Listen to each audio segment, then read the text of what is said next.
جہلم سے معروف عالم نگار صدر عوامی میڈیا پاکستان ڈاکٹر تصور حسین مرزا کی رپورٹ کے مطابق رہبر فاؤنڈیشن جہلم فورم اور ٹریفک پولیس کے اشتراک سے ٹالیاں والا جہلم میں روڈ سیفٹی آگاہی مہم کے تحت شہریوں میں ہیلمٹ تقسیم کیے گئے۔ اس سلسلے کی تقریب ڈیرہ راجہ کامران حیات vice chairman price control committee Jhelum میں منعقد ہوئی۔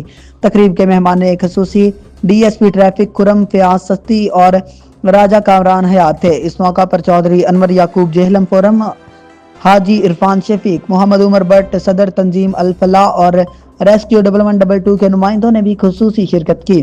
ڈی ایس پی خرم فیاض ستی نے فوکل پرسن عبدالغفور چوہان کے ہمراہ ٹریفک آگاہی مہم کے دوران شہریوں میں ہیلمٹ اور پمفلٹ تقسیم کیے۔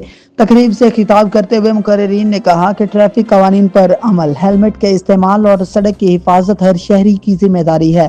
واضح رہے کہ رہبر فاؤنڈیشن اور جہلم فورم کی جانب سے یہ روڈ سیفٹی آگاہی کا دوسرا پروگرام ہے اور منتظمین کے مطابق یہ سلسلہ آئندہ بھی جاری رہے گا۔